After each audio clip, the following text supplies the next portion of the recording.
Hello everybody, welcome to a new gameplay series for Slay The Spire, the Downfall mod. I'm Icon and we're going to play the Hexaghost today. So my goal here is to give you guys a good impression about how this class works.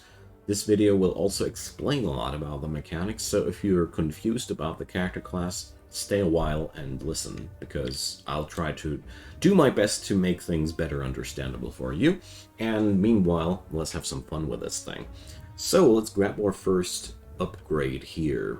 Well, that's a difficult one, but I take the damage for a rare relic. We get 18 block at the start of our third turn. Fine enough for me. Okay, so let's get started onto this road. So I could now either rest or I could smith. Well, how's my pathing gonna look like? Well, we're gonna rest because I want to grab as many elite enemies as possible for those sweet, sweet relics. So, the Hexaghost is a quite complicated fella. As you see here, you have those 6 candles. They're called flames. So, you always see which flame is active because there's going to be this icon here right next to the flame which is active, and they're running clockwise, and if you mouse over them you see what they'll do. The first flame here will ignite when we play 2 attacks, and then it'll apply some soul burn to the enemy. Soul burn is like poison, just time delayed. After 3 turns the amount of soul burn will detonate depending on how much you have racked up onto the enemy. And yeah, once the flame is ignited, you can't ignite it again with the actions here, like 2 attacks, and then at the beginning of the next turn, we'll jump over to the next of those flames. Next turn, next flame, next turn, next flame, and so on and so forth. There are tons of different cards to manipulate these effects, but in a nutshell, you have this kind of a mini game to get those flames lit every turn, and you get a relic which allows you to gain 5 block whenever you ignite a ghost flame for the first time in a turn. So igniting those flames is also really good for your defenses. So let's show you what's going to happen. We're going to strike one of these lice over here, next one over there, and there you see it triggered. We have tossed some units of soul burn. The upper number is how many turns it'll take, the lower number is how much damage it'll take, and we got 5 units of block. So there's also a card with advance. Advance will move to the next ghost flame. If the flame is already lit, it'll extinguish, but we're not going to do this turn. I'm going to play a defense card, except that I'll have to take 10 damage, and there we go. So let's take down this nasty dude here. So the next flame will be lit by 2 skills in 1 turn. So we've played 1 skill, as you see here. And what's worth noting here is it'll only advance to the next flame if the flame is lit at the beginning of your turn. So don't worry, you will not skip them automatically. You can only skip them by not lighting them up by manipulating it with cards. Otherwise, you'll be stuck on this now until you have met the condition or you've played a card that lets you skip ahead. Sounds pretty complicated at first, but during this run you will get an idea about how this will work. So, the strategies for the Hexaghost are, well, 3 most common strategies that you can run for is a soul burn build, a afterlife build, I'm going to explain that mechanic later, and, well, advance and retract. Retract sets you back to the last flame, and advance brings you to the next flame. Advance and retract is possibly the most complicated strategy, whereas soul burn and afterlife is a little bit easier. So I'm going to go for the phantom fireball, so this detonates soul burn before it's time for it.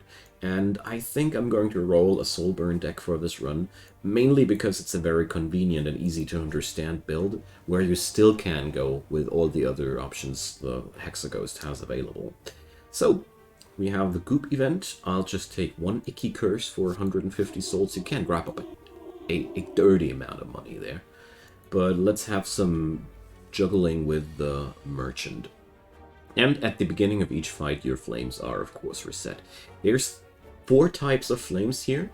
One that applies soul burn, one that attacks a random enemy twice, one that gives you power and strength, block and strength, and the last one is the Inferno Ghost Flame, which will attack a random enemy for each ignited Ghost Flame. They all have different conditions to be lit, but I think you by now should have some idea and some understanding of how stuff's supposed to work here. And I gotta say one thing, once you get used to the Hexaghost, it's a very, very fun class. I literally had problems skipping to the next villain after I have understood how this character works, because I had so much fun with it. So Afterlife, I wanted to explain that. So Seer is a ethereal card with Afterlife. Afterlife cards get activated if they exhaust. Ethereal cards exhaust if they are on your hand at the end of the turn. This allows the Hexaghost to do crazy things, like this one. It applies 10 soul burn, ending the turn. Bam, gets played, but it's also exhausted. So you can either play them for free as a one-time effect, or play them not for free, or play them not at all. Or wait, play them for free by exhausting them, or play them manually by paying energy. Sorry for the confusion. And keep them. So that's that's Afterlife cards. We're not going to go too deep into an Afterlife build this run, I think, because to go for Afterlife, you really need to configure your deck accordingly, and otherwise Afterlife cards aren't that tasty. We got one in the starter deck. The Seer card is the only one, but beyond that, well, I didn't find them too useful to rely too much on them. So we did a little bit of damage to the merchant. Not bad for almost no cards. And let's see, skip a beat, ignite the next Ghost Flame. So these are the Ghost Flame Manipulators. They are also really, really good, but I prefer other cards here. So, well, none of these cards really play well into my chosen strategy, so I'll just actually skip. I'm not a big fan of picking up stuff that I don't really want. So here, Living Bomb. Apply Soul Burn. The next time the target's Soul Burn detonates, it'll affect all enemies. Combine that, for example, with my Phantom Fireball, and we get a nifty way of dealing AoE with almost no investment. But first things first, I want to know what kind of rewards we can get there. Prismatic Shard? No, this is just too crazy. I'm not willing to go for that. And there's also seals. Seals are a crazy mechanic for the Hexaghost. And for example, here you see, if I play it, I'll get an additional card reward. There are in total 6 different seals, and if you manage to play all 6 seals in one game, you get a new card. The 6 seals get removed and you get the broken seal. Never made it this far, must be awesome, but I'm going to take up this one because the effect is pretty great. You get an additional card reward, but you see, they are ethereal, so you're pretty much under pressure to play them, but this extra card reward thing is awesome, and I want to have it. So let's remove the slime curse, and let's see, let's take the Living Bomb as well, and I love potions. So let's go for the Energy Potion. Energy Potion is always a good thing to have. Alright, so I'm aiming towards, yeah, well, let's aim towards this route here. Yeah. A Shining Idol. I can lose a strike card this way? Hell yeah. Don't want these. Alright, we got the big fight.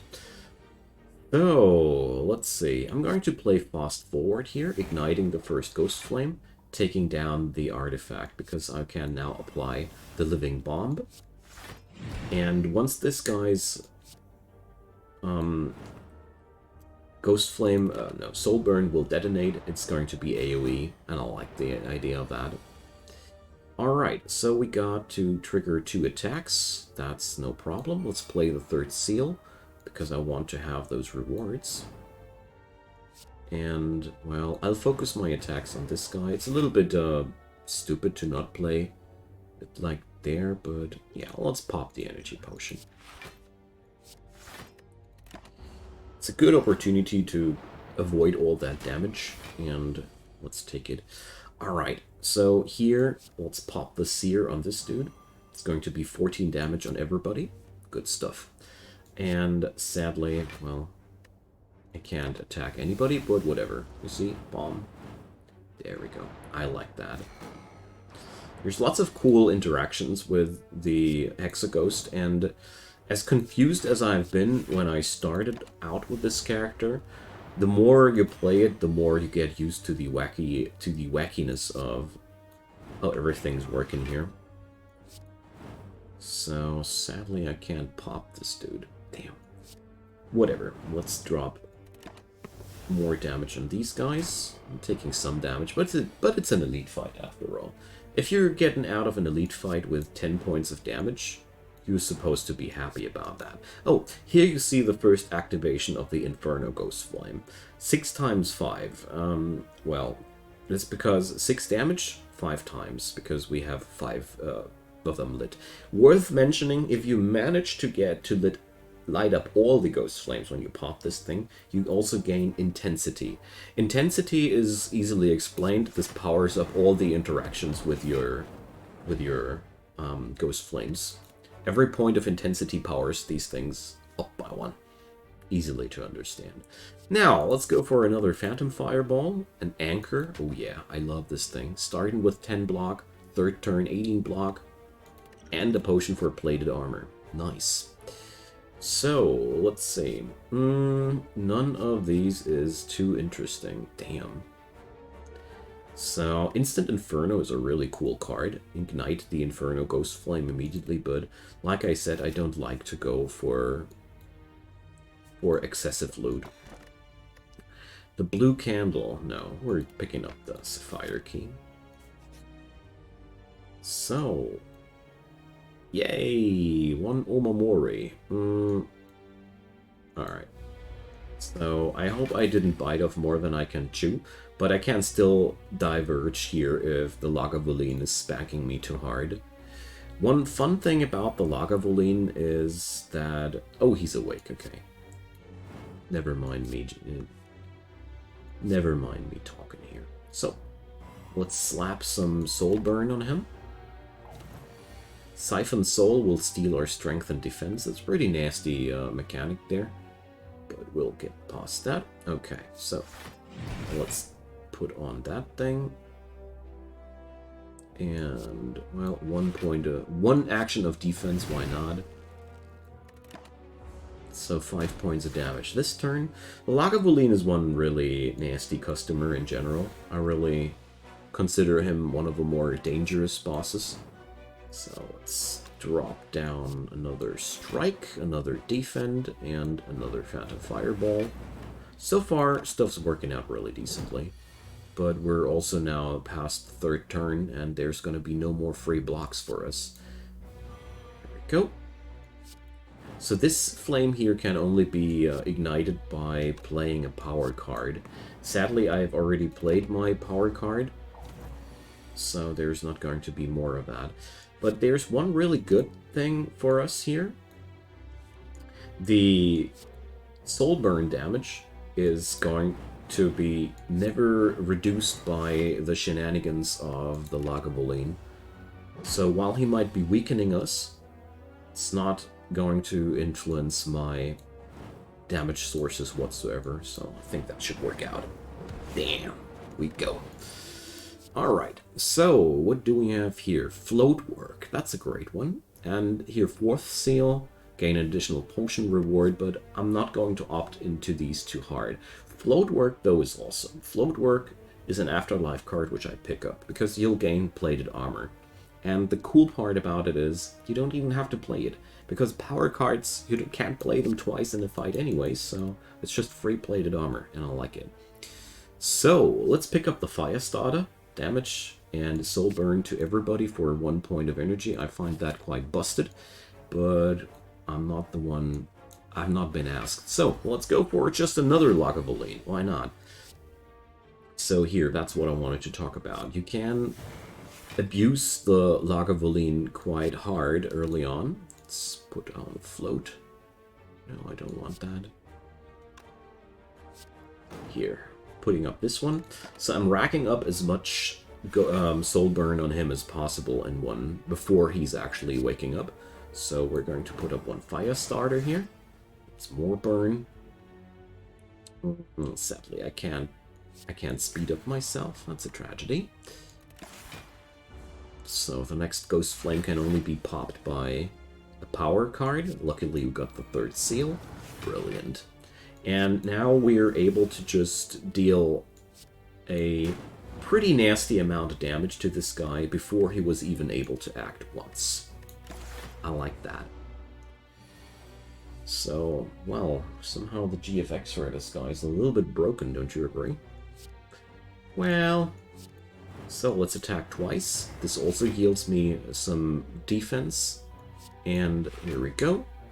You know what? We're going to drink the Essence of Steel. This is 17 now. So we're only taking 1 point of damage.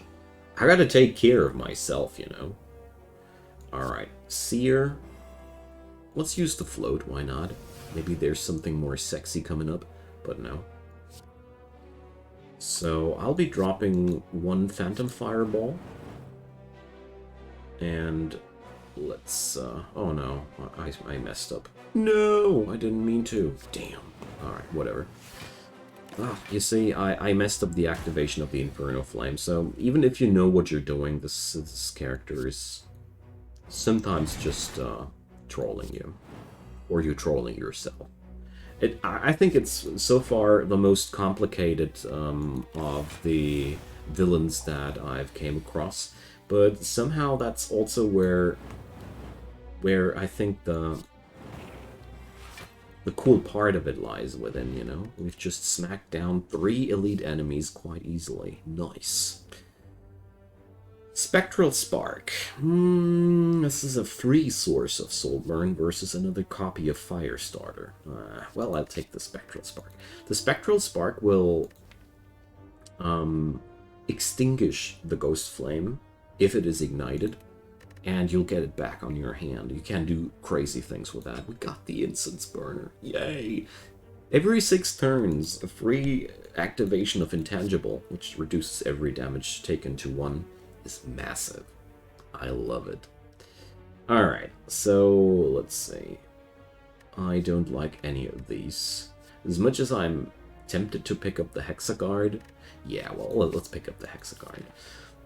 That's one thing I really find very interesting about the Hexaghost. You're actually never... It's actually never a bad idea to pick up cards from those mechanics which you're not planning to play too much. So this means a couple of Afterlife cards are pretty good even if you're not opting into the Afterlife strategy too much, because they are free cards, you know? That's a pretty cool thing to have. But on the other hand, you should stick to some sort of plan with your build. That's really important. I haven't played any villains so far that had such an easy time to totally just mess up your deck by drafting stupidly. So therefore, you really gotta have some good idea why you go for these things. So Heat Metal. After Soul Burn detonates, you get a free application of 12 Soul Burn again. I like that. Yeah, so 1 more Firestarter. I got that only once. I'll take that twice. I like this card a lot. So, fight Centurion and Miss... Wristblade. Champion Belt. Cloak Clasp. No. I don't feel ready for a challenge like that right now. So let's break the Emerald Key and have some sleep. I really want some healing before I get into that boss fight there. So, one small monster coming up. Alright, so let's go for the Spectral Spark. Jeez, I ain't got nothing to protect myself, but luckily we got the anchor. There we go. I love how you can use Spectral Spark in 2 ways. Like, you can use it to apply a dirty, rotten amount of soul burn by extinguishing your flame, and also you can activate the flame several times in one turn. My god, this character is really complex, but I love complex characters for the depth of strategies that you can play there. So we're intangible this turn. Did you know that the intangible stuff is being kept between fights? I didn't, or I forgot. It's been a long time since I played this game intensely. A couple of years, actually. So, now, the muggers here, or the looters, I'm sorry, are the enemies I like to take down always first. So, let's amp up this a little bit more. 1 Hexaguard. So, we got 13 defense. And let's just blow up these dudes. Bam. There we go. So Soulburn's big weakness is that it's very delayed. Like you have to wait 3 turns for it to explode.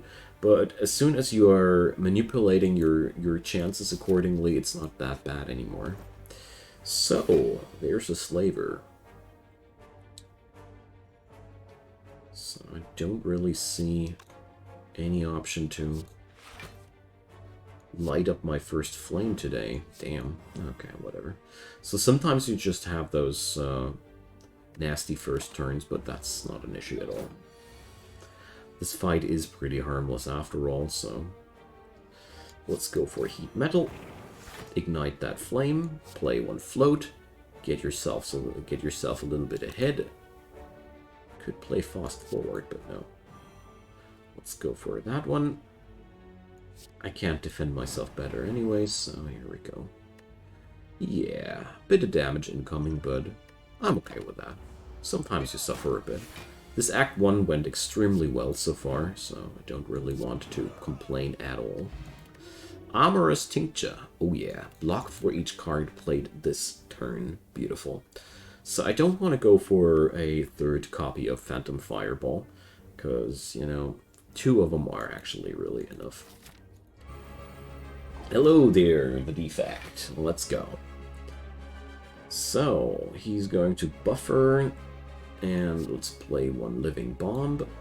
Oh, there's artifact, but the artifact only countered the soul burn. The bomb did still get applied. Yeah, well, it's not exactly that appealing. Alright, so let's see. I don't really need anything this turn, so let's play that thing here. I'll play the Hexaghost because I don't want to lose this card right now.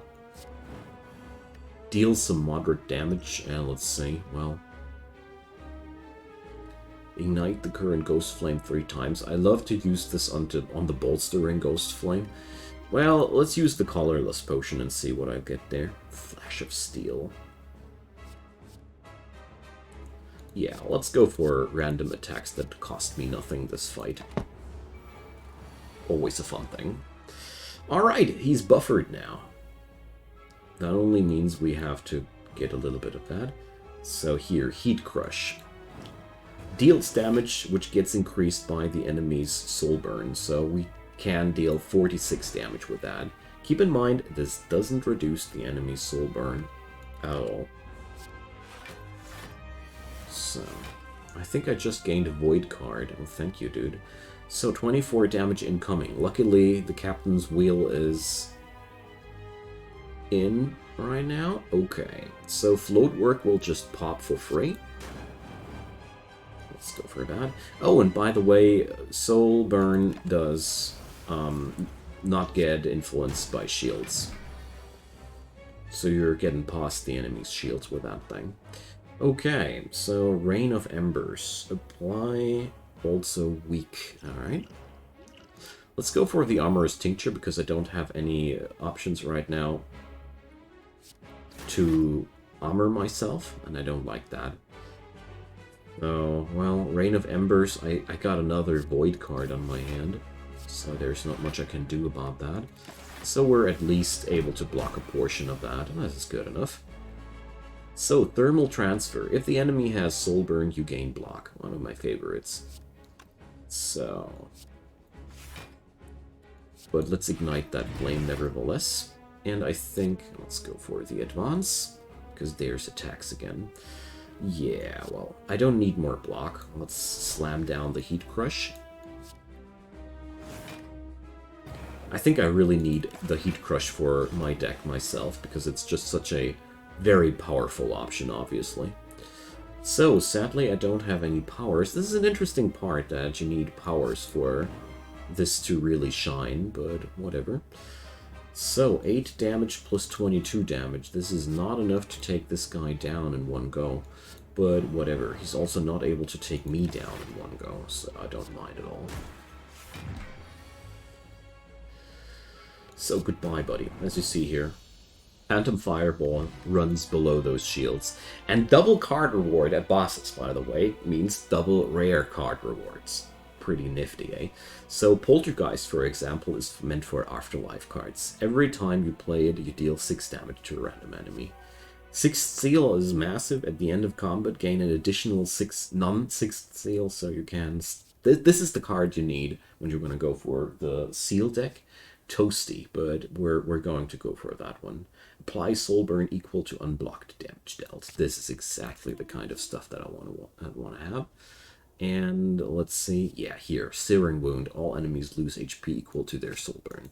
Also very, very powerful. Now, Makeshift Battery. Gain energy and add a random status card into your discard pile at the start of your turn. No thanks. Mark of the Ether. First time I ignite a Ghost Flame, I gain energy instead of block. Also pretty interesting. Double the effectiveness of potions. Well, I'm really not interested in random status cards, because they can be really horrible. No, we're going to take the Mark of the Ether, because that sounds pretty fun. Extra energy whenever I pop my flames is surely a great thing to go for. So, let's get over to this way. Yeah. Alrighty, so let's recall yet another key. So we got all of these. I don't know why I keep doing this. Most of the time it's really crappy to go for the end fight, but I can't stop myself.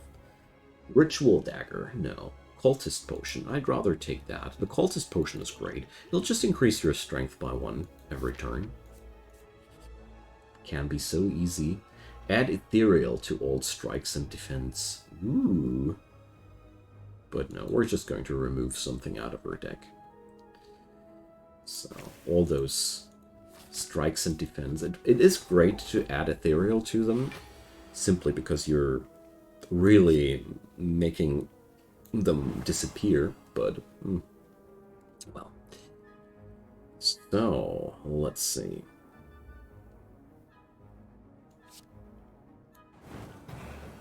Now I gain energy for lighting up that flame. I like that. I really like that. So, let's light up the next flame as well while we're at it. Why not? And 1 Phantom Fireball for this dude, and we're almost done with these suckers. Wonderful. I hated to have no thorns in these fights, I can't tell you. So, we got Searing Wounds. Okay. So, Living Bomb. Firestarter. There's a lot of that going on now. So, let's see. And let's toss a Searing Wound after this. So I'm losing 5 HP here. That's fine. I've had way worse with these dudes. Okay, Incorporeal. Another option to gain Intangible. Okay. Rewind. Retract, gain energy. Nope. So as you see here, you can also build an entire deck based around Advance and Retract, which is also pretty crazy, but yeah, well. I'm not that much of a big fan, honestly. No, I messed up. Damn. First the attack. First light up the Ghost Flame. Whatever. So, Firestarter. Extra energy. Living Bomb. Oh, Spectral Spark. Why not? That's how fun it can get. Alright, I'm taking 1 point of damage. That's okay for me. If I get out of an encounter with just 1 point of damage, I'm always quite happy. Floaty Float, Heat Metal, Sear, Phantom Fireball. So we're smacking in 60 points of damage by Soulburn. Aw, Searing Wound came a little bit on a unfortunate moment. Well, whatever. We're going to fast forward, ignite that Ghost Flame right now. So there's not more soul burn going on. Yeah, whatever. I don't mind. Gain 1 energy? No, we don't. Okay. Goodbye, mister. That was a decent amount of damage. It takes a couple of fights to get rid of him, but ultimately we'll do. Infernal form, gain intensity. This is only good if you really plan on interacting with your flames a lot. So thermal transfer, hell yeah, I like that card. Divider, nightmare, guys. Advancing guard, no thanks. Although advancing guard is a pretty good spell. Yeah, I'll take it. It's upgraded, you know, and it's a good block after all. Study the Spire. Add a random boss card to your hand. This is such a fun spell, but well, premonition, another float work. Well, you know what? I'll take it. Let's remove another card.